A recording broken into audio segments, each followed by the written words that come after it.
কর্মমুখী রসায়ন অনশট ক্লাসে তোমাদের সকলকে স্বাগতম। তোমরা যারা এই চ্যাপ্টারটা এখনো পড়োনি, আমাকে 1 ঘন্টা সময় দাও। মাত্র 1 ঘন্টার মধ্যে এই চ্যাপ্টারের সমস্ত বেসিক আলোচনা করব এবং গুরুত্বপূর্ণ কিছু এমসিকিউ প্লাস সিকিউ সলভ করাবো, যেগুলো তোমরা পরীক্ষায় হুবহু কমন পেয়ে যেতে পারো। আর এই চ্যাপ্টারটা এমন একটা চ্যাপ্টার, এখান থেকে জাস্ট স্পেসিফিক ভাবে তোমরা কয়েকটা টপিক যদি ভালো মতন পড়ে ফেলতে পারো, আশা করি এই চ্যাপ্টারে ফুল প্রিপারেশন কমপ্লিট হয়ে যাবে। তোমরা যদি আজকের ক্লাসটা মনোযোগ সহকারে করে থাকো, আশা করি এই চ্যাপ্টার নিয়ে আর কোনো প্যারা থাকবে না। পরীক্ষায় যেভাবে কোশ্চেন আসুক তোমরা অ্যান্সার করতে পারবে। আমরা উচ্ছ্বাস এইচএসির পক্ষ থেকে সকল সাবজেক্টের অনশট ক্লাস ধারাবাহিকভাবে আপলোড দিচ্ছি। তোমরা যারা ইউটিউব থেকে দেখছো, অবশ্যই তোমরা কমেন্টে জানাই দাও তোমরা নেক্সটে কোন চ্যাপ্টারের ক্লাসটা চাচ্ছ। এবং তোমরা যারা ফেসবুক থেকে দেখছো, অবশ্যই ফেসবুক পেজটা আমাদের ফলো দিয়ে দিবে এবং অবশ্যই কমেন্টে জানাই দাও তোমরা নেক্সটে কোন চ্যাপ্টারের ক্লাসটা আগে চাচ্ছ। আমরা খুব দ্রুত আপলোড দেওয়ার ব্যবস্থা করব। তো চলো আজকের আলোচনা শুরু করা যাক। ফার্স্টে আমরা দেখব আখ বা খেজুরের রস থেকে কিভাবে ভিনেগার প্রস্তুতি করা সম্ভব। এই আখ বা খেজুরের রসে 16 থেকে 20% সুক্রোজ থাকে। সুক্রোজ মানে কি? চিনি থাকে। সুক্রোজ মানে কি? চিনি থাকে। এই সুক্রোজের সাহায্যে আমরা ভিনেগার খুব ইজিলি প্রস্তুত করে ফেলতে পারি। তো এটা ফার্স্টে দেখবো, কয়েকটা স্টেপ ফলো করব। ফার্স্ট স্টেপে যেটা হবে, এটা লিখে ফেলবা। ফার্স্ট স্টেপে যেটা হয়, এই সুক্রোজ বা চিনির সাহায্যে সুক্রোজের সংকেতটা এরকম হয়, C12 H22 O11। এইটার মেইনলি ফার্স্টে আমরা আদ্র বিশ্লেষণ করব একটা এনজাইমের সাহায্যে। আদ্র বিশ্লেষণ মানে কি? ওই যৌগটার পানির সাথে রিয়াকশন করানো। তো ফার্স্ট এখানে H2 এর সাথে রিয়াকশন করালাম। এই আদ্র বিশ্লেষণটা হবে অবশ্যই একটা এনজাইমের উপস্থিতিতে, ওটা অবশ্যই পরীক্ষায় লেখা লাগবে। এনজাইমটার নাম হলো ইনভার্টেজ। আর এখানে টেম্পারেচারটা ইম্পর্টেন্ট, টেম্পারেচারটা মনে রাখবা 37 ডিগ্রি সেলসিয়াস। আচ্ছা, আদ্র বিশ্লেষণে যেটা তৈরি হবে, সমমোলার গ্লুকোজ আর ফ্রুক্টোজের একটা মিশ্রণ তৈরি হবে। তো ওটা এইভাবে লিখতে পারো, C6H12O6। এই সেম জিনিস আরেক মল তৈরি হবে, সেটা হলো C6H12O6। আচ্ছা, এখানে ফার্স্টে যেটা তৈরি হলো এটাকে আমরা বলছি হলো গ্লুকোজ, আর সেকেন্ডে যেটা তৈরি হলো এটা হলো ফ্রুক্টোজ। আচ্ছা, তাহলে ফার্স্ট স্টেপে কি হলো ভিনেগার প্রস্তুতির, যে সুক্রোজ বা চিনির সাহায্যে, এটা নিচে লিখে রাখতে পারো, এটাই হলো সুক্রোজ। ইনভার্টেজ এনজাইমের উপস্থিতিতে 37 ডিগ্রি সেলসিয়াস টেম্পারেচারে আদ্র বিশ্লেষণ হলো, মানে পানির সাথে রিয়াকশন করে সমমোলার গ্লুকোজ আর ফ্রুক্টোজের মিশ্রণ তৈরি করে ফেললো। আচ্ছা, এখান থেকে আরেকটা ইম্পর্টেন্ট কোশ্চেন আসে পরীক্ষায়, এটা এমসিকিউতে আসে, যে এখানে যে সমমোলার গ্লুকোজ আর ফ্রুক্টোজের একটা মিশ্রণ তৈরি হলো, এটাকে কি বলে? এটাকে বলা হয় ইনভার্টেজ চিনি বা ইনভার্ট চিনি। এটাকে তাহলে এটার নামটা কি, এই পুরো মিশ্রণের নামটা কি, এটা একটু মনে রাখবা। এটাকে বলা হবে ইনভার্ট চিনি। আচ্ছা, এই কোশ্চেনটা কিন্তু এমসিকিউতে আসছে। আমি আর কি আজকের ক্লাসে দেখাবো যে সমমোলার গ্লুকোজ প্লাস ফ্রুক্টোজের মিশ্রণকে বলা হয় ইনভার্ট চিনি। তাহলে এটা হলো ওভারঅল ফার্স্ট স্টেপ। এনজাইমের নামটা অনেকের মনে থাকে না, আমি এই টপিকের শেষে অবশ্যই একটা ট্রিক শেখাই দেবো তোমাদের, যেটার সাহায্যে ইজিলি এনজাইমের নামটা মনে রাখতে পারবে। তাহলে এটা হলো ওভারঅল ফার্স্ট স্টেপ। এখন নেক্সট স্টেপে যাব, সেকেন্ড স্টেপ। সেকেন্ড স্টেপে যেটা হবে, সেকেন্ড স্টেপে মেইনলি আমার যে ফার্স্ট স্টেপে এই গ্লুকোজ আর ফ্রুক্টোজ তৈরি হয়েছে সমমোলার, মানে 1 মোল করে তৈরি হয়েছে, ওইটাই আবার রিয়াকশন করবে। তাহলে এখানে লিখে ফেলবা C6H12O6 আর C6H12O6। এটা মিলে রিয়াকশন করবে। এখানে ইম্পর্টেন্ট হলো টেম্পারেচারটা, এটা মনে রাখবা 20 থেকে 24 ডিগ্রি সেলসিয়াস। আর এখানে যে এনজাইমটা কাজ করে সেটা হলো জাইমেস এনজাইম, এটাও লিখে ফেলবা। তাহলে কি হচ্ছে দেখো, এখানে 20 থেকে 24 ডিগ্রি সেলসিয়াস টেম্পারেচারে জাইমেস এনজাইমের উপস্থিতিতে সমমোলার গ্লুকোজ আর ফ্রুক্টোজ এখানে তাপ দেওয়া হচ্ছে 20 থেকে 24 রুম টেম্পারেচারের কাছাকাছি। তখন এখান থেকে তৈরি হবে ইথানল, মানে একটা অ্যালকোহল তৈরি হয়ে যাবে। তো এটা লিখে ফেলবা। ইথানলের সংকেত আমরা সবাই জানি, CH3CHO। আর এটার সাথে একটা উপজাত তৈরি হবে, সেটা হলো কার্বন ডাইঅক্সাইড। তাহলে এটার একটু এভাবে লিখে ফেলবো, এটার নিচে এটা হলো ইথানল তৈরি হয় এখান থেকে। আচ্ছা, এটা হলো ওভারঅল সেকেন্ড স্টেপ। তাহলে সেকেন্ড স্টেপে কি হচ্ছে, সুক্রোজ আর ফ্রুক্টোজ, যে গ্লুকোজ আর হলো ফ্রুক্টোজ, যেটা বিক্রিয়া করলো জাইমেস এনজাইমের উপস্থিতিতে, বিক্রিয়া করে কি তৈরি করে ফেললো? ইথানল আর কার্বন ডাইঅক্সাইড। ফাইনালি লাস্টে আরেকটা স্টেপ আছে, ওটা আর কি এখন লিখবা। আচ্ছা, থার্ড স্টেপে মেইনলি যেটা হবে, সেকেন্ড স্টেপে আমার যেটা তৈরি হয়েছিল ইথানল, ওইটার এখন জারণ বিক্রিয়া ঘটাবো। তাহলে এইভাবে লিখে ফেলবা, ইথানল ফার্স্টে নিবা CH3CHO, এটা রিয়াকশন করাবা অক্সিজেনের সাথে। আমরা জানি জারণ মানে কি, অক্সিজেন যুক্ত করা, তো অবশ্যই অক্সিজেনের উপস্থিতিতে কিন্তু জারণ বিক্রিয়াটা হয়। আর এই রিয়াকশনটা মেইনলি হয় 35°C। আর এখানে যে এনজাইমটা লাগে সেটা মনে রাখবা অ্যাসিটোব্যাক্টর, এটা একটু লিখে দেই।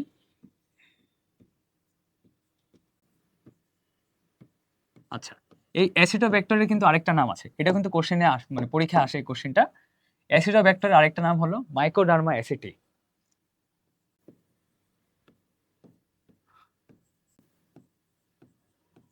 আচ্ছা, তাহলে দেখো এখানে কি হলো, ইথানলটা অক্সিজেনের উপস্থিতিতে রিয়াকশন করবে 35°C টেম্পারেচারে অ্যাসিটোব্যাক্টর এনজাইমের সহায়তায়। এখান থেকে তৈরি হয়ে যাবে ডাইরেক্ট ইথানোয়িক অ্যাসিডটা, CH3COOH। আচ্ছা, এখন এই ইথানোয়িক অ্যাসিডের আমরা জানি কি ভিনেগার কাকে বলে? ইথানোয়িক অ্যাসিডের 6 থেকে 10% জলীয় দ্রবণকে কি বলা হয়? ভিনেগার বলে। তাহলে এখানে যে ইথানোয়িক অ্যাসিডটা পেলাম, এটা যদি 10%টা নেই, তাহলে আমরা ভিনেগারটা পেয়ে যাবো এখান থেকে, যে ভিনেগার প্রস্তুত হয়ে গেল। আচ্ছা, এটাই হলো ভিনেগার প্রস্তুতির মেইন স্টেপ 3টা। পরীক্ষায় কোশ্চেনটা আসবেই তোমাদের। জাস্ট কি করবা এখান থেকে, যে ফার্স্ট স্টেপে দেখাই দিবা সুক্রোজটা ইনভার্টেস এনজাইমের উপস্থিতিতে 37° টেম্পারেচারে কি হচ্ছে, আদ্র বিশ্লেষণ হচ্ছে, ওখানে কি পানির সাথে রিয়াকশন করছে, করে এখানে সমমোলার গ্লুকোজ ও ফ্রুক্টোজ তৈরি করছে। এই সমমোলার গ্লুকোজ আর ফ্রুক্টোজের মিশ্রণকে কি বলছি? ইনভার্ট চিনি। এটা কিন্তু এমসিকিউতে আসে। এটা ফার্স্ট স্টেপ দেখাই দিবা। সেকেন্ড স্টেপে কি হচ্ছে, আমার ওখান থেকে যে গ্লুকোজ আর ফ্রুক্টোজ তৈরি হলো সমমোলার, ওইটাকে নিয়ে নেওয়া লাগবে 20 থেকে 24° টেম্পারেচারে, এবং জাইমেস এনজাইমের উপস্থিতিতে ইথানল প্রস্তুত করে ফেলবে এখানে। ইথানল আর কার্বন ডাইঅক্সাইড, মেনলি আমাদের ইথানল নিয়ে কাজ করা লাগবে। লাস্টের স্টেপে কি হবে, থার্ড স্টেপে ওই ইথানলটা আবার জারণ বিক্রিয়া করবে অক্সিজেনের উপস্থিতিতে। আর এখানে ইম্পর্টেন্ট যেই এনজাইমটা লাগে সেটা হলো অ্যাসিটোব্যাক্টর। এই অ্যাসিটোব্যাক্টর আরেকটা নাম আছে, এটা এমসিকিউতে প্রায় আসে, যে মাইকোডার্মা অ্যাসিটি। আর এখানে টেম্পারেচারটা 35°C দিয়ে তৈরি করে ফেলবে ইথানোয়িক অ্যাসিড। আর এই ইথানোয়িক অ্যাসিডের 6 থেকে 10% বা 10% জলীয় দ্রবণকেই ভিনেগার বলছি। তো এইভাবে এটা কিন্তু গ নাম্বারে পরীক্ষা কিন্তু আসে, যে 3 মার্কের যেই এই কোশ্চেনটা কিন্তু তোমাদের সময় আসবেই। তো এভাবে 3টা স্টেপ দেখাই দিবা, আশা করি এখান থেকে ফুল 3 মার্ক তোমরা ক্যারি করতে পারবা। আরেকটা বিষয়, এখানে যে 3 স্টেপে আমি যেই 3টা এনজাইম দেখালাম, এটা মনে রাখার ট্রিক্সটা কি? এটা মনে রাখতে পারো জাস্ট এই একটা ওয়ার্ড দিয়ে, IJA, জাস্ট এই ওয়ার্ডটা মনে রাখবা। তাহলে আইতে কি হচ্ছে এখানে আমি যদি লিখে দেই, এখানে আই মানে কি? ইনভার্টেস।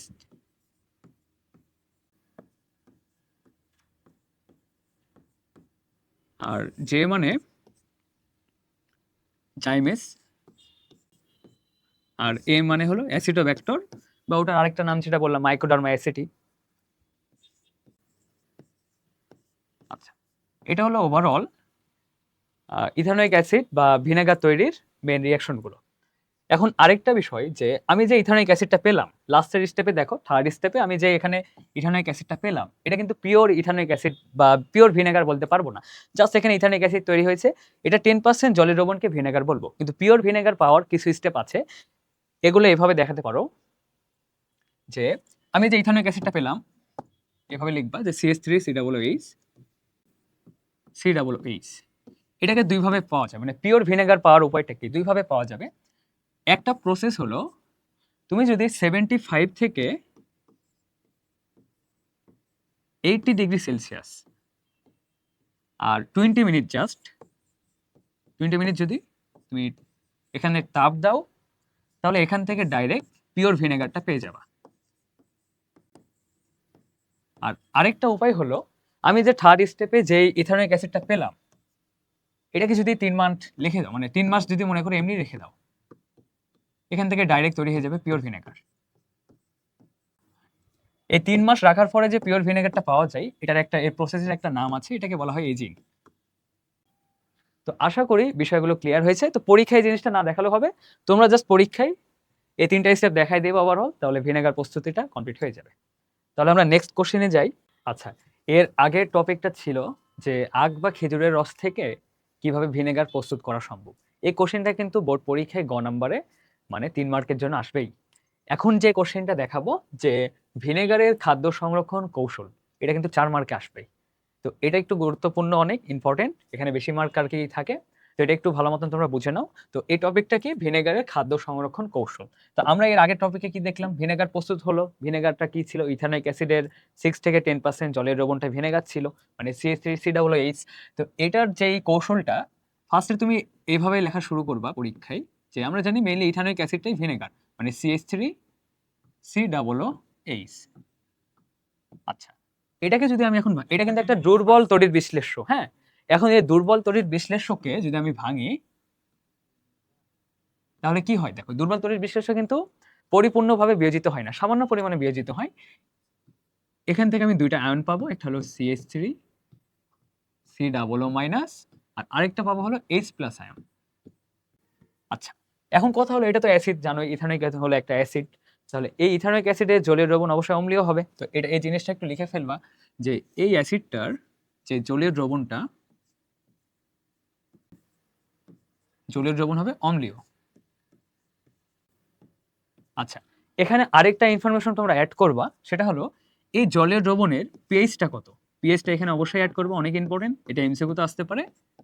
পিএইচটার মান হলো 4.74। আচ্ছা, তাহলে ওভারঅল আমি যে ইথানোয়িক অ্যাসিডটা পেলাম মানে ভিনেগার হিসেবে, ওইটাকে বিয়োজিত করলে CH3COO- একটা আয়ন পাওয়া যায়, আর একটা হলো H+ আয়ন পাওয়া যায়। এখন এই ইথানোয়িক অ্যাসিডটা হলো অবশ্যই এটার জলীয় দ্রবণটা অম্লীয় হবে, কারণ এটা হলো একটা অ্যাসিড। আর এই অম্লীয় অ্যাসিডটার মানে অম্লীয় এই জলীয় দ্রবণটার পিএইচ এর মানটা কত, 4.74। আচ্ছা, এটা হলো একটা ইনফরমেশন গেল। এখন মেইন যে জিনিসটা, যে আসলে ইথানোয়িক অ্যাসিড কিভাবে খাদ্য সংরক্ষণে হেল্প করছে, এই জিনিসটা দেখা লাগবে। তো এই জিনিসটা কেমন একটু দেখো, যে মনে করো যে ইথানোয়িক অ্যাসিডকে বিয়োজিত করলে যে H+টা পেলাম, এখান থেকে সব থেকে ইম্পর্টেন্ট যে আয়নটা, সেটা হলো H+ আয়ন। এটাই মেইনলি হেল্প করে খাদ্য সংরক্ষণে। কিভাবে হেল্প করে চলো দেখি। তো মনে করো খাদ্যদ্রব্যে বিভিন্ন জীবাণু বা ব্যাকটেরিয়া থাকতে পারে। তো সেটা কি হয় ফার্স্টে দেখো, ব্যাকটেরিয়া অথবা মনে করো জীবাণু, খাবারে মনে করো এগুলো থাকতে পারে। এটার সাথে যদি আমি ওই যে ইথানোয়িক অ্যাসিডের H+ আয়নটা ছিল ওটাকে যদি অ্যাড করাই, মনে করো H+টা আমি অ্যাড করালাম, তাহলে এখানে যেই জীবিত ব্যাকটেরিয়া বা জীবাণুটা ছিল এটা মৃত হয়ে যাবে, মানে ডেড হয়ে যাবে। এইভাবে লিখতে পারো, এটা মৃত অথবা ডেড। এখন তোমাকে জাস্ট এটা তো বুঝতে পারলে ওভারঅল একটা জিনিস এখানে হয়, যে আমার যে ইথানোয়িক অ্যাসিড থেকে যে H+টা আসছে, ওই H+টা এই ব্যাকটেরিয়া বা জীবাণুর সাথে অ্যাটাচ হয়ে কি করছে, এই ব্যাকটেরিয়া বা জীবাণুকে ডেড করে ফেলছে বা মৃত করে ফেলছে। এখন এর প্রসেসটা আসলে কিভাবে হয়, ওই জিনিসটা একটু ভালো মতন পরীক্ষায় বোঝানো লাগবে।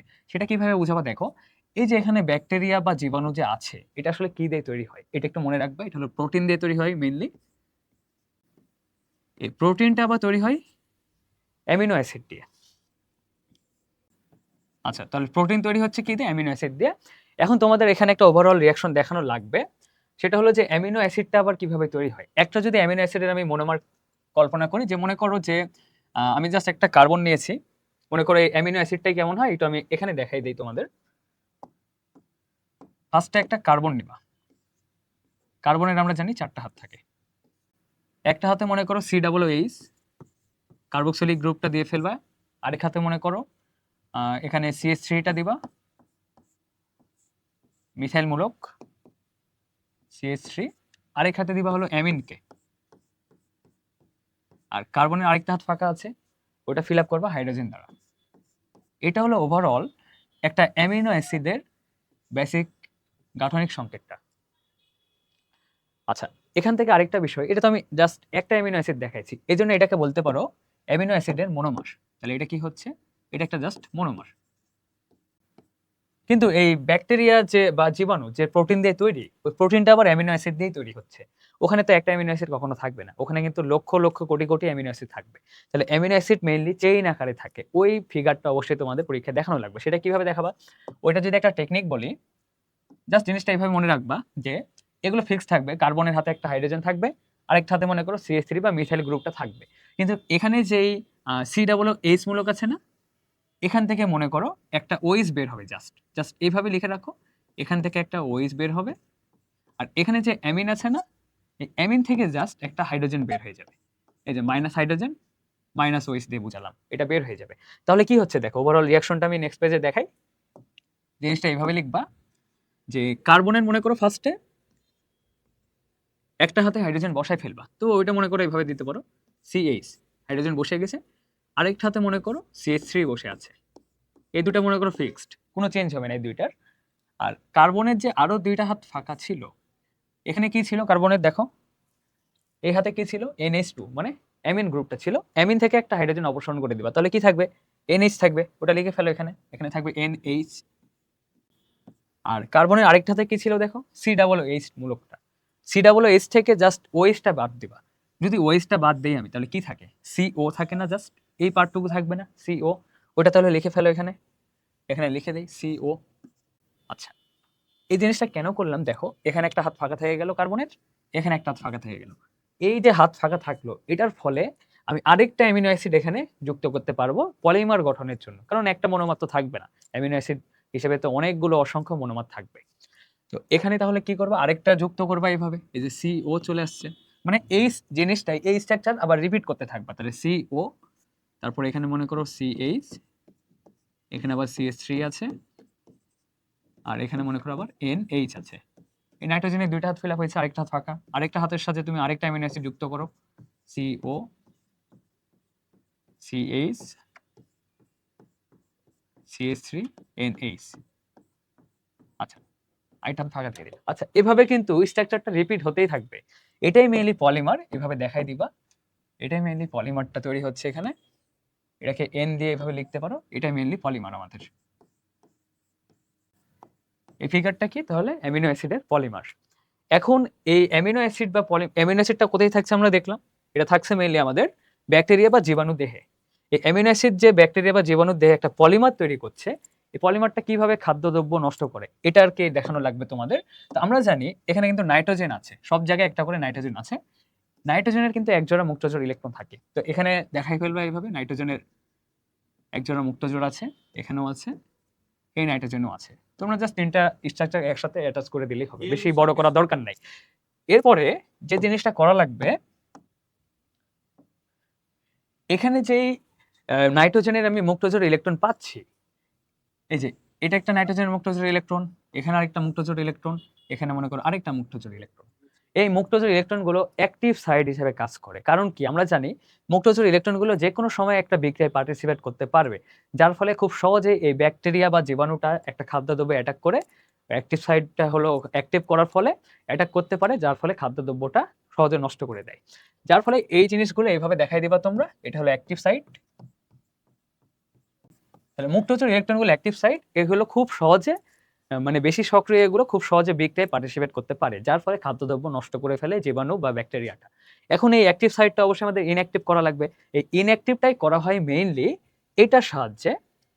এই যে অ্যাক্টিভ সাইট আছে, আমি এটাকে একটু কপি করে নেই এখান থেকে। আচ্ছা, তো এই অ্যাক্টিভ সাইটটা আমরা কিভাবে ইনঅ্যাক্টিভ করব দেখো। ইনঅ্যাক্টিভ করার মেইন টেকনিকটা হলো এইভাবে লিখে ফেলবা যে আমার যে এই ভিনেগারটা পেয়েছিলাম মেইনলি, এখন ভিনেগারের ভূমিকা কিন্তু আসবে। যে ভিনেগারটা আমরা কি পেয়েছিলাম, ভিনেগারকে ভাঙলে কি হয় এভাবে দেখাবা যে CH3 COOH, এটাকে ভাঙলে কিন্তু পাওয়া যাচ্ছিল CH3 COO মাইনাস, এই আয়নটা, আর H প্লাস আয়নটা পাওয়া যাচ্ছিল কিন্তু। আচ্ছা, এখানে সব থেকে গুরুত্বপূর্ণ ভূমিকা পালন করবে এই H প্লাসটা। H প্লাসটা কি করবে দেখো, এই যে মনে করো H প্লাসটা আমার এখানে আসছে, এইভাবে দেখাবা। এই যে ভিনেগার থেকে H প্লাস এসে মনে করো অ্যাটাক করলো, এই যে এখানে এই অ্যাক্টিভ সাইডে H প্লাস অ্যাটাক করলো। আবার এখানে আরেকটা অ্যাক্টিভ সাইড আছে, এই যে এই মুক্তচর ইলেকট্রন, এই ভিনেগারের H প্লাসটা মনে করো এটা এসে অ্যাটাক করলো এই অ্যাক্টিভ সাইডে। আবার আরেকটা H প্লাস মনে করো,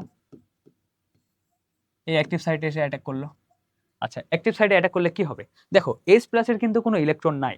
এখন H প্লাস যদি এই মুক্তজোড়ে এসে অ্যাটাক করে, মুক্তজোড় ইলেকট্রনটা কি করবে? খুব সহজে H প্লাসের সাথে একটা সন্নিবেশ বন্ধন গঠন করে ফেলবে, মানে সন্নিবেশ সমযোজী বন্ধন। সন্নিবেশ সমযোজী বন্ধনে কি হয়? যে কোনো একজন হলো ইলেকট্রন শেয়ার করে, আরেকজন জাস্ট ওই ইয়েতে বিক্রিয়ায় জাস্ট পার্টিসিপেট করে, মানে ওই বন্ধন তৈরিতে পার্টিসিপেট করে। ও কিন্তু কোনো মানে ওই যৌগটা মানে বা মৌলটা যার ইলেকট্রন নাই কিন্তু কোনো ইলেকট্রন শেয়ার করে না, ইলেকট্রন শেয়ার করে মেইনলি যার মুক্তজোড় ইলেকট্রন আছে। তাহলে এখানে কি হবে? যখন H প্লাসটা এই নাইট্রোজেনের কাছে আসতে চাইবে, নাইট্রোজেনের মুক্তজোড় ইলেকট্রনটা নিজে নিয়ে এখানে সন্নিবেশ বন্ধন গঠন করে ফেলবে, যার ফলে কি হবে? এই যে অ্যাক্টিভ সাইটটা আছে না, এটা এখন ইনঅ্যাক্টিভ হয়ে যাবে। এই জিনিসটা এইভাবে দেখাতে পারো যে এই অ্যাক্টিভ সাইটটা নাই, এখন এটা মনে করো ইনঅ্যাক্টিভ হয়ে গেছে, এইভাবে লিখে ফেলতে পারো। যখন H প্লাস এটা অ্যাটাক করছে, এটা ইনঅ্যাক্টিভ হয়ে গেল। এইভাবে মূলত ভিনেগারটা খাদ্যদ্রব্য সংরক্ষণে হেল্প করে, মানে জীবাণুগুলো ধ্বংস করে দেয় এইভাবেই, যে অ্যাক্টিভ সাইটটা ইনঅ্যাক্টিভ করে দেয়, যার ফলে ওই খাবারে যদি এখন কোনো জীবাণু বা ব্যাকটেরিয়া যদি অ্যাটাক করতে আসে, করতে পারবে না, কারণ অলরেডি ওই খাবারের মধ্যে কি আছে? ভিনেগার অ্যাড করেছি। ভিনেগারের H প্লাসটা যখনই একটা ব্যাকটেরিয়া বা জীবাণু আসতে চাইবে, ব্যাকটেরিয়ার হলো অ্যাক্টিভ সাইটটাকে কি করে ফেলবে? ইনঅ্যাক্টিভ করে ফেলবে, যার ফলে দীর্ঘদিন ধরে খাদ্যদ্রব্য সংরক্ষণ করা পসিবল। তো তোমরা জাস্ট কি করবা তাহলে পরীক্ষায়? পরীক্ষায় জাস্ট ফার্স্টে দেখাবা যে ভিনেগারের খাদ্য সংরক্ষণ কৌশল, এটা ঘ নম্বরে আসবেই, এটা 4 মার্কের কোশ্চেন। তোমরা জাস্ট এভাবে একটু যদি বিক্রিয়া আকারে দেখাও স্ট্রাকচার আঁকে, তাহলে দেখবে এখানে ফুল মার্ক ক্যারি করা পসিবল পরীক্ষায়। তো ফার্স্টে যেটা করবা, ইথানিক অ্যাসিডটাকে বিয়োজিত করে দেখাবা, এখানে CH3 C double minus ion পাচ্ছ, আরেকটা H প্লাস আয়ন পাচ্ছ। দেন দেখাই দিবা এটা জলের দ্রবণ অম্লীয়, কারণ এটা অ্যাসিড একটা। তারপরে পিএইচটা দেখাই দিবা। দেন এখানে বলবা যে ব্যাকটেরিয়া বা জীবাণু যখন অ্যাটাক করতে যাবে, তখন ওই H প্লাসটা দেখো যে মৃত বা ডেড করে ফেলবে, এই যে যেটা দেখালাম আর কি, অ্যাক্টিভ সাইট ইনঅ্যাক্টিভ করে ফেলে। যার ফলে আমরা জানি যে ব্যাকটেরিয়া বা জীবাণুর দেহটা প্রোটিন দিয়ে তৈরি, এই প্রোটিনটা আবার আসছে অ্যামিনো অ্যাসিড থেকে। এই অ্যামিনো অ্যাসিডের যদি আমি একটা মনোমারের স্ট্রাকচার দেখাই, কার্বনের 4টা হাত থাকবে, এভাবে মনোমারের স্ট্রাকচারটা দেখাই দিবা। তারপরে পলিমারের স্ট্রাকচারে চলে যাবা। পলিমারের স্ট্রাকচার মানে কি? এটা হলো মেইনলি ব্যাকটেরিয়া বা জীবাণুর হলো যে অ্যামিনো অ্যাসিডটা, ওইটার হলো মেইন স্ট্রাকচার। এটা কিন্তু অ্যাক্টিভ ব্যাকটেরিয়া, এইভাবে লিখতে পারো নিচে, এটা হলো অ্যাক্টিভ ব্যাকটেরিয়া। এই অ্যাক্টিভ ব্যাকটেরিয়াটাকে ইনঅ্যাক্টিভ করবে কে? Ethanoic acid. তারপরে এই সেম জিনিস আঁকে দেখাই দিবা, এই অ্যাক্টিভ সাইট ইনঅ্যাক্টিভ করছে কিভাবে? এই যখন ভিনেগার অ্যাড করছি, ভিনেগারের H প্লাসটা এসে ইনঅ্যাক্টিভ করে ফেলছে, যার ফলে এই জীবাণু বা ব্যাকটেরিয়া খাদ্যদ্রব্য নষ্ট করতে পারছে না, এবং সেই খাবারটাকে আমরা এই ভিনেগারের সাহায্যে লং লাস্টিং করে, মানে দীর্ঘদিন ধরে সংরক্ষণ করতে পারছি। তো এটাই হলো ওভারঅল প্রসেস, যে খাদ্য সংরক্ষণে ভিনেগারের গুরুত্ব বা ভিনেগারের খাদ্য সংরক্ষণ কৌশল। তো আশা করি তোমরা জিনিসটা বুঝতে পেরেছো, এইভাবে পরীক্ষা লিখলে হয়ে যাবে। তাহলে এই কর্মমুখী রসায়নের সিকিউ পার্টের জন্য তোমরা জাস্ট 2টা টপিক পড়বা। একটা হলো যে খেজুর বা আখের রস বা চিনি থেকে কিভাবে তুমি ভিনেগার প্রস্তুত করতে পারো, এটা একটা অবশ্যই পড়বা। আর আরেকটা কোশ্চেন যেটা পরীক্ষায় আসবেই, সেটা হলো খাদ্য সংরক্ষণে ভিনেগারের গুরুত্ব বা কৌশলটা। তো এই 2টা কোশ্চেন যদি তোমরা পড়ো, দেখবা যে টেস্ট পেপারের সকল বোর্ডে প্রত্যেকবার এই 2টা কোশ্চেনই আসছে। তো চলো আমরা এখন ওইগুলি সলভে যাব। প্রথম সিকিউটা আসছিল আমাদের কুমিল্লা বোর্ড 2025-এ। তো কোশ্চেনটা কি বলছে দেখো, গ নম্বরে, উদ্দীপকের এ পাত্রের যৌগ থেকে বি পাত্রের যৌগের প্রস্তুতির ধাপগুলো সমীকরণ সহ লিখো। এ পাত্রে কি আছে দেখো? চিনির দ্রবণ। চিনির দ্রবণ মানে কি? সুক্রোজ বা আখের রস যেটা। আর বি পাত্রে কি আছে দেখো? 6 থেকে 10% CH3 COOH, মানে ইথানোয়িক অ্যাসিড, মানে ওটা ভিনেগার, বুঝতে পারছি। তাহলে দেখো, চিনি বা আখ থেকে বা খেজুরের রস থেকে যে 3টা স্টেপের মাধ্যমে আমরা ভিনেগার প্রস্তুতি শিখলাম ক্লাসের শুরুতেই, ওইটাই কিন্তু তুমি এখানে জাস্ট লিখে দিবা 3টা স্টেপ, তাহলে গ নম্বরে 3-এ 3 পেয়ে যাবা। আশা করি এটা ক্লিয়ার হয়েছে তোমাদের। ঘ নম্বরটা কি বলছে দেখো, খাদ্য সংরক্ষণে এ ও বি পাত্রের যৌগের ভূমিকার তুলনামূলক আলোচনা করো। আচ্ছা, এ পাত্রে কে ছিল? চিনি ছিল। আর বি পাত্রে কি ছিল? ওই ভিনেগারটা। তো খাদ্য সংরক্ষণে অবশ্যই ওই ভিনেগারের গুরুত্বটা লিখে ফেলবা। আর চিনি থেকে যেহেতু আমরা ভিনেগার প্রস্তুত করছি, এটা অবশ্যই তাহলে একটা ফ্যাক্টর হিসেবে কাজ করছে খাদ্য সংরক্ষণে। তাহলে দেখো ওভারঅল ওই কোশ্চেনটা কিন্তু আসছে, যেটা আর কি দেখালাম। নেক্সট সিকিউ প্রবলেমে যাই। এটা ছিল ঢাকা বোর্ড 2023-এ। এখানে দেখো পুরো বিক্রিয়াটাই কিন্তু ইনডাইরেক্টলি বলে দিয়েছে। কিভাবে? ফার্স্টে দেখো, সুক্রোজ বা আখের রস থেকে যেটা পাচ্ছি আমরা চিনি, ওটার আদ্র বিশ্লেষণ হচ্ছে ইনভার্টেস এনজাইমের উপস্থিতিতে। 2টা যৌগ পাচ্ছি, এ আর বি। কি ছিল 2টা যৌগ? হলো একটা হলো গ্লুকোজ আর একটা ফ্রুক্টোজ তৈরি হচ্ছিল। এটা হলো প্রথম স্টেপটা ছিল ভিনেগার প্রস্তুতির। আর তারপরেরটা দেখো, ওই গ্লুকোজ আর ফ্রুক্টোজ আবার জাইমেস এনজাইমের সাহায্যে 30 ডিগ্রি সেলসিয়াসে কি তৈরি করছে? সি আর ডি যৌগ। সি যৌগটা কি ছিল ওখানে? ইথানল ছিল, আর কি ছিল? Carbon dioxide. এই সি যৌগটা মানে ওই ইথানলটা আবার জারণ বিক্রিয়া হতো অক্সিজেনের উপস্থিতিতে, যে মাইক্রোডার্মা অ্যাসিটি যেটা বলেছিলাম, এটার আরেকটা নাম হলো অ্যাসিটোব্যাকটেরিয়া বা অ্যাসিটোব্যাক্টর। এটার সাহায্যে আমার মেইনলি এম যৌগটা বা ভিনেগারটা প্রস্তুত করে ফেলে, মানে ইথানোয়িক অ্যাসিডটা। এটাই কিন্তু চেয়েছে গ নম্বরে, উদ্দীপকের এম যৌগটির উৎপাদন পদ্ধতি। তো এইভাবে 3টা স্টেপ দিয়ে দিবা। আর ঘ নম্বর দেখো, এম যৌগটি খাদ্য সংরক্ষণে ভূমিকা রাখে কিনা। এম যৌগ মানে কি? ইথানোয়িক অ্যাসিডের ওই 6 থেকে 10% জলীয় দ্রবণ মানে ভিনেগার অবশ্যই ভূমিকা রাখে। ওই খাদ্য সংরক্ষণ কৌশল লিখে দিবা, তারপরে কিছু এক্সট্রা কথা লিখে দিবা যে এটা খাদ্য সংরক্ষণে এটার গুরুত্ব অপরিসীম। এটা লিখলে আর কি হয়ে যাবে। তো আশা করি এই ঢাকা বোর্ড 2023 এর প্রবলেমটা তোমাদের ক্লিয়ার হয়েছে। এখন নেক্সট প্রবলেমে যাই। এটা দেখো দিনাজপুর বোর্ড 2025 এ একটা রিসেন্ট কোশ্চেন আসছিল। কি বলছে এখানে? গ নম্বরে, এক্স থেকে ওয়াই যৌগ প্রস্তুতি বিক্রিয়া সহ ব্যাখ্যা করো। আচ্ছা, এক্স কি এখানে? আখের রস। আর ওয়াই যৌগ কি? 6 থেকে 10% ইথানোয়িক অ্যাসিডের দ্রবণ। দেখেছো একই কোশ্চেন আরেকবার রিপিট হয়েছে, যে জাস্ট আখের রস থেকে ইথানোয়িক অ্যাসিডের দ্রবণ বা ভিনেগার কিভাবে প্রস্তুত করা সম্ভব ওটাই চেয়েছে। তো এটা ওই জাস্ট 3টা স্টেপ দেখাই দিবা তাহলেই হচ্ছে। আর ঘ নম্বর কি বলছে? খাদ্য সংরক্ষণে ওয়াই যৌগটির কৌশল। এই যে কৌশল কিন্তু চেয়েছে। ওয়াই যৌগটা কি? ইথানোয়িক অ্যাসিডের দ্রবণ মানে কি? ভিনেগার। খাদ্য সংরক্ষণে ভিনেগারের কৌশলটা লিখে দিবা তাহলেই হয়ে যাচ্ছে। দেখো একই কোশ্চেন বারবার আসছে, এই জন্য আমি বলছিলাম যে জাস্ট 2টা টপিক পড়বা, এই চ্যাপ্টার থেকে আর কিছু পড়ার দরকার নেই। তো নেক্সট সিকিউতে যাই। নেক্সট সিকিউটা কোথায় আসছিল? ময়মনসিংহ বোর্ড 2025 এ। এখানেও দেখো এ পাত্রে চিনির দ্রবণ, বি পাত্রে হলো 6 থেকে 10% ইথানিক অ্যাসিড CH3COOH। এখানে দেখো গ নম্বরে কি চেয়েছে? এ পাত্রের যৌগ থেকে বি পাত্রের যৌগের প্রস্তুতির ধাপ, ওই যে আবার ভিনেগার প্রস্তুতির ধাপ সমূহ। আর ঘ নম্বরে কি বলছে? খাদ্য সংরক্ষণে এ ও বি পাত্রের যৌগের ভূমিকা। আবার একই, ওই যে ভিনেগার কিভাবে খাদ্য সংরক্ষণ করে কৌশলটা লিখে দিবা তাহলে হচ্ছে। তাহলে আশা করি এই প্রবলেমটা ক্লিয়ার তোমাদের। এরপরে দেখো আসছিল রাজশাহী বোর্ড 2023। এই কোশ্চেনটাও দেখো একই, আবার উদ্দীপকটা দেখো একই রিয়াকশন দিয়েছে। এখানে কি ফার্স্টে চিনির সংকেত বা সুক্রোজ দেওয়া আছে, এটার আদ্র বিশ্লেষণ হচ্ছে যে ডাইমেজ এনজাইমের উপস্থিতিতে তৈরি হচ্ছে কি ইথানলটা। তারপর আবার এই ইথানলের কি হচ্ছে? এখানে অ্যাসিটোব্যাক্টেরিয়ার উপস্থিতিতে জারণ বিক্রিয়া হচ্ছে, যে সি তৈরি করছে। দেখো গ নম্বরে ওটাই দিয়েছে। গ নম্বর কি বলছে? উদ্দীপকের আলোকে আখের রস থেকে, যে আখের রস থেকে সি যৌগের উৎপাদন প্রক্রিয়ার মূলনীতি ব্যাখ্যা করো। তার মানে কি আখের রস থেকে ভিনেগার প্রস্তুতি, ওই 3টা স্টেপ ডিটেলসে লিখে দিবা তাহলে হয়ে যাচ্ছে। আর ঘ নম্বর কি বলছে? উদ্দীপকের সি যৌগের, সি যৌগটা কি ছিল আসলে? সি যৌগটা ছিল কি? ইথানোয়িক অ্যাসিডের জলীয় দ্রবণ বা ভিনেগার।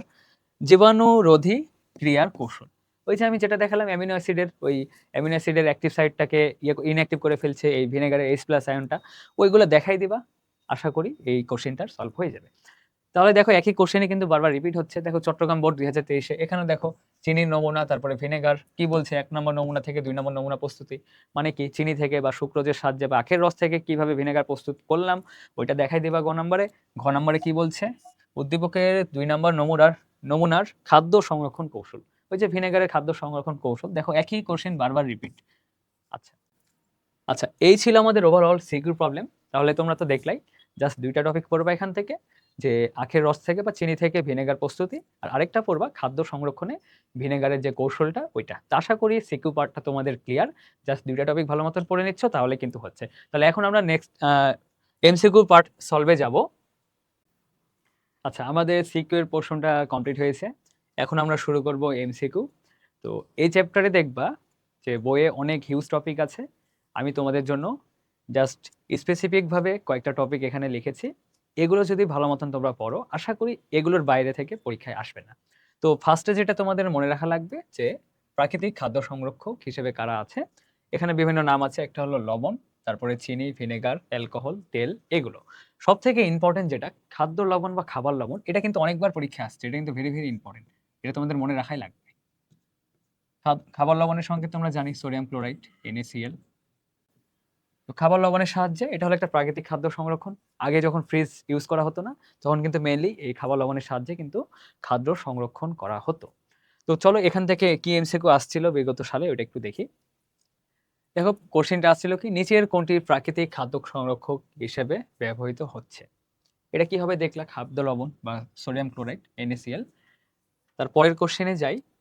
আর নিম্নের কোনটি অসমোসিস প্রক্রিয়ায় খাদ্য সংরক্ষণ করে? আচ্ছা, এই কোশ্চেনটা বোঝার আগে একটা জিনিস দেখো, অসমোসিসের মাধ্যমে সংরক্ষণ মেইনলি এই খাবার লবণ ও চিনি যেটা খাদ্য থেকে পানি বের করে দেয়, ফলে জীবাণুর বৃদ্ধি বাধাগ্রস্ত হয়। তাহলে অসমোসিস প্রক্রিয়া মানে কি? ওই পানিটা বের করে দেওয়া, এটা পারে চিনি আর হলো খাদ্য লবণ যেটা। তাহলে দেখো অ্যান্সারটা কি হবে, কোশ্চেনে যাই। যে অসমোসিস প্রক্রিয়া খাদ্য সংরক্ষণ করছে কে? এই চিনি। চিনি থাকলে চিনি দাগাবা, না তো খাবার লবণটাও থাকতে পারে। তো আশা করি এই কোশ্চেনটা তোমাদের ক্লিয়ার। নেক্সটে তোমরা কিছু মনে রাখবা, অনেক ইম্পর্টেন্ট, এটা ভেরি ভেরি ইম্পর্টেন্ট পরীক্ষার জন্য, এই কয়েকটা মনে রাখলেই এনাফ। সেটা হলো যে কৃত্রিম খাদ্য সংরক্ষক যাদের বলা হচ্ছে অ্যান্টিমাইক্রোবিয়াল।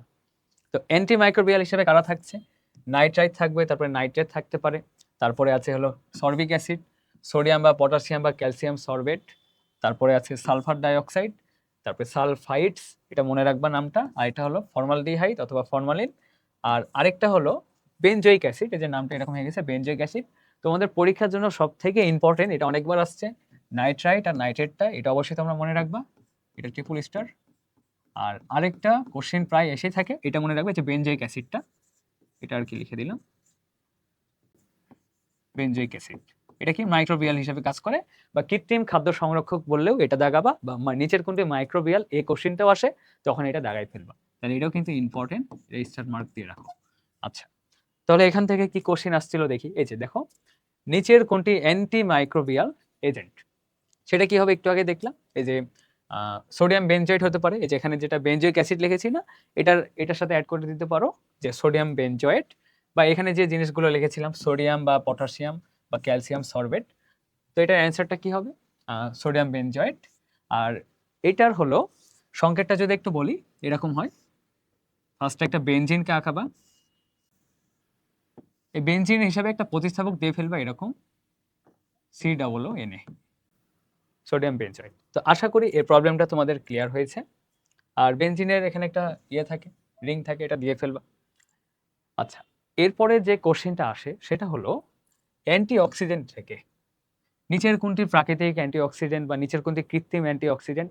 আমি যে কয়টা এখানে তুলে দিয়েছি সবগুলো একসাথে অ্যাড করে দিয়েছি তোমাদের সুবিধার জন্য, তোমরা জাস্ট এই কয়েকটা মনে রাখলে পরীক্ষার জন্য মোর দেন এনাফ। তো কি দেখো এখানে, দেখো যে অ্যান্টিঅক্সিডেন্ট যেগুলো প্রাকৃতিক অ্যান্টিঅক্সিডেন্ট সেগুলো কি?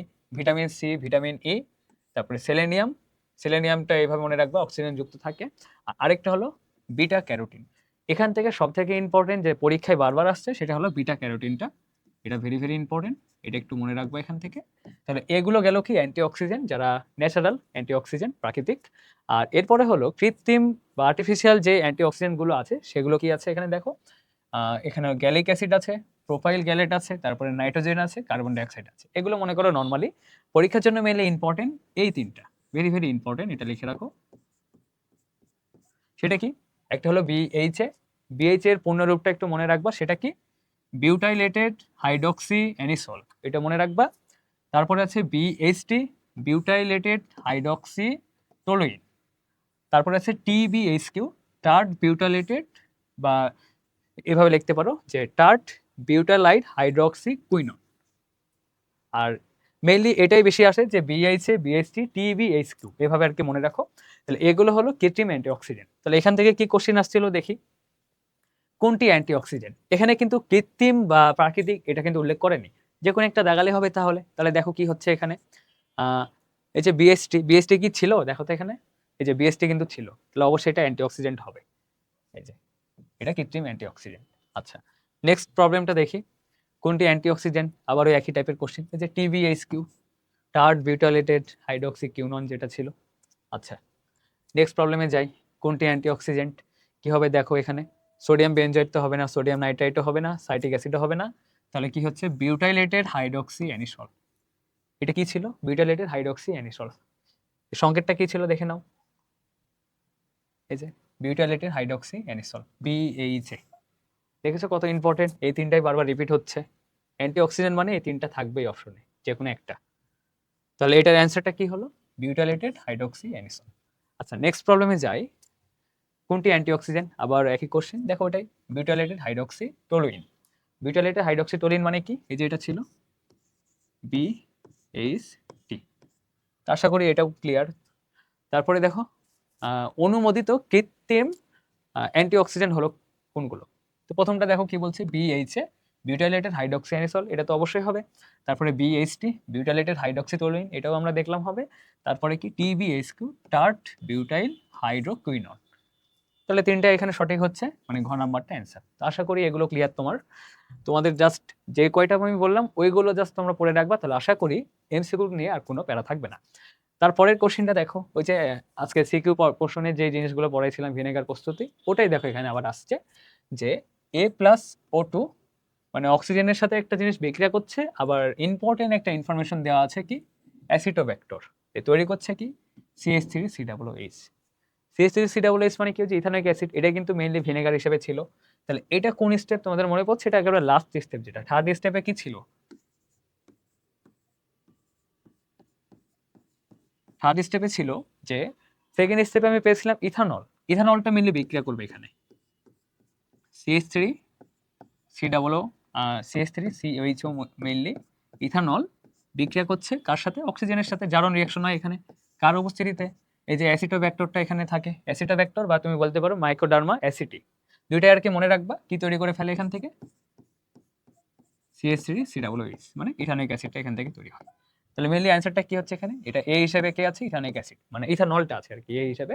তাহলে ইথানল কোথায়? দেখো যে অপশনে ইথানল খ নম্বরে। তো আশা করি এই রিঅ্যাকশনটা ক্লিয়ার। তাহলে দেখো ওই ভিনেগার প্রস্তুতির ওই তিনটা স্টেপ অনেক ইম্পর্টেন্ট, ওটা তোমার সিকিউতেও হেল্প করছে, আবার এমসিকিউ সলভে কিন্তু হেল্প করছে। তাহলে ওটা অবশ্যই তোমাদের প্র্যাকটিস করে না লাগবে। তারপরের কোশ্চেনটা দেখি। দেখো আবার একই টাইপের কোশ্চেন, ওই একটা ফ্লো চার্ট দিয়ে ফেলেছে ওই ভিনেগার তৈরি। প্রথমে কি বলছে? এই যৌগের আর্দ্র বিশ্লেষণ হচ্ছে ইনভার্টেজ। আর্দ্র বিশ্লেষণ মানে কি? পানির সাথে রিয়াকশন 37°C। আর ইনভার্টেজের উপস্থিতিতে গ্লুকোজ আর ফ্রুক্টোজ তৈরি করছে। তো বলেছে এর সংকেতটা কি? তো এর সংকেতটা কি ছিল? আমাদের যেই মানে ভিনেগার তৈরির যে র মেটেরিয়ালস বা কাঁচামাল ছিল সেটা কি? আখের রস বা চিনি বা সুক্রোজ। সুক্রোজের সংকেতটা কি ছিল? এরকম ছিল না? C12H22O11। এটা মিলে কি ছিল? সুক্রোজ বা চিনি। তাহলে এটা হলো এই যৌগ, প্রথম স্টেপের জিনিসটাই চেয়েছে। তাহলে দেখো এখানে অপশনে কোথায় আছে? এই যে C12H22O11, এই যে এটা। অবশ্যই দেখে দেখাবা যে এখানে 12 বা 22 হচ্ছে নাকি। আচ্ছা, তাহলে এই প্রবলেমটা আশা করি তোমাদের ক্লিয়ার। পরের কোশ্চেনে যাই। 13 নম্বর কি বলছে? বি থেকে ভিনেগারের মূল উপাদান কোন প্রক্রিয়ায় উৎপন্ন করা হয়? অনেক ইম্পর্টেন্ট একটা কোশ্চেন। বি কি দেখো তো এখানে, এই যে এটা বি যৌগ না? তো এটা কিন্তু সেকেন্ড স্টেপটা, যে আমি যে গ্লুকোজ আর ফ্রুক্টোজ পেলাম, এই গ্লুকোজ আর ফ্রুক্টোজের যে মিশ্রণটা ছিল, যেটাকে বলছিলাম ইনভার্ট চিনি, ওইটাকে যদি জাইমেজ এনজাইমের উপস্থিতিতে হিট করা হতো, কি পেতাম আমরা? সেকেন্ড স্টেপে ইথানল পেতাম। তাহলে মেইনলি বি যৌগটা কি? ইথানল ছিল। তাহলে বি যৌগটা এখানে আমরা কি পেলাম? ইথানল। ইথানলের সংকেত কি? CH3CHO। এখন এই ইথানল থেকে আমি কি তৈরি করবো? যে বি থেকে অ্যাসিটোব্যাক্টরের উপস্থিতিতে আমি অ্যাসিটিক অ্যাসিড তৈরি করব, মানে ভিনেগারটা প্রস্তুত করব। তো এখানে এটাই বলেছে, বি থেকে ভিনেগারের মূল উপাদান। ভিনেগারের মূল উপাদান কি? Ethanoic acid. কিন্তু ওইটা কোন প্রক্রিয়ায় উৎপন্ন হবে এটা আমাকে চেয়েছে। তো অবশ্যই কি হতো? থার্ড স্টেপটা চেয়েছে এখানে। থার্ড স্টেপে কি হতো? এই ইথানলটা মেইনলি রিঅ্যাকশন করতো কার সাথে? এখানে লিখে দিই CH3CHO। এটা অক্সিজেনের সাথে রিঅ্যাকশন করতো কিসের উপস্থিতিতে? লাস্টে অ্যাসিটোব্যাক্টর লাগতো, ওইটার উপস্থিতিতে তৈরি করে ফেলতো CH3COOH, মানে আমার ইথানোয়িক অ্যাসিড বা ভিনেগারটা, মানে ভিনেগারের মূল উপাদান ইথানোয়িক অ্যাসিড তৈরি করছে। তাহলে O2টা আসলে কি এখানে ইয়া করে? জারণ বিক্রিয়া না? লাস্টে অক্সিজেন যুক্ত করা মানে কি? জারণ বিক্রিয়া, মনে রাখবা। তাহলে এটা মেইনলি জারণ রিঅ্যাকশন ছিল। তাহলে এটার অ্যান্সারটা কি হবে তাহলে? জারণ। এটা কিন্তু অনেক কনসেপচুয়াল একটা কোশ্চেন ছিল। তোমরা যদি সিকিউর প্রশ্নটা ভালো মতন দেখে থাকো, আশা করি এই কোশ্চেনে কোনো প্যারা হবে না। আচ্ছা, নেক্সট প্রবলেমটা দেখি। হ্যাঁ, এটা অনেক ইম্পর্টেন্ট। এটা আমি ফার্স্টেই আলোচনা করেছি, অনেকবার বলেছি এটা এমসিকিউতে আসবে। এটা অনেকবার আলোচনা করা হয়েছে আজকের ক্লাসে। সেটা কি? যে সমমোলার গ্লুকোজ ও ফ্রুক্টোজের মিশ্রণকে কি বলে? আচ্ছা, সমমোলার গ্লুকোজ বা প্লাস ফ্রুক্টোজ কোন স্টেপে পাই? ভিনেগার তৈরি ফার্স্ট স্টেপ। ফার্স্ট স্টেপটা কি ছিল? এরকম ছিল না যে ফার্স্ট এখানে চিনি থাকবে C12H22O11, সুক্রোজ বা চিনি। এটা হলো আদ্র বিশ্লেষণ হবে ইনভার্টেজ এনজাইমের উপস্থিতিতে। আর এখান থেকে কি তৈরি হচ্ছিল? C6H12O6। আর আরেকটা এই জিনিসই তৈরি হচ্ছিল। আচ্ছা, তো এটাকে কি বলছিলাম? এটা হলো গ্লুকোজ, এটা কি? ফ্রুক্টোজ। এটা কিন্তু সমমোলার তৈরি হচ্ছিল। এই দুইটা মিলে যে জিনিসটা তৈরি হয়, এই দুইটা মনে করে একসাথে আমি অ্যাড করেছি।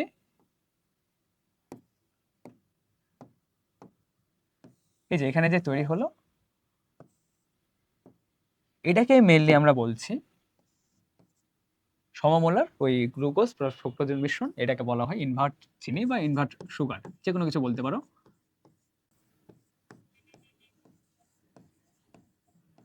দেখো কোশ্চেনে কিন্তু এটা চেয়েছে যে সমমোলার গ্লুকোজ ও ফ্রুক্টোজের মিশ্রণকে কি বলে? কি হবে? ইনভার্ট সুগার বা ইনভার্ট চিনি হবে। আচ্ছা, তো তো এটা হলো ওভারঅল এই চ্যাপ্টারের এমসিকিউর প্রবলেমগুলো ছিল। আশা করি তোমরা সবগুলো প্রবলেম ক্লিয়ার হয়েছে যে তোমাদের কি পড়া লাগবে, কতটুকু পড়া লাগবে এই চ্যাপ্টার থেকে। এই জাস্ট এক্সাক্ট এই টপিকগুলো যদি তোমরা ভালো মতন পড়ে যাও, আশা করি পরীক্ষায় এমসিকিউ নিয়ে আর কোনো প্রবলেম থাকবে না। তোমরা টেস্ট পেপার থেকে কিছু এমসিকিউ সলভ করে নিবা, দেখবা এগুলোই বারবার রিপিট হচ্ছে বারবার। তো আশা করি আজকের ক্লাসটা তোমরা খুব ভালো মতন বুঝতে পেরেছো। তোমাদের সকলের জন্য শুভকামনা।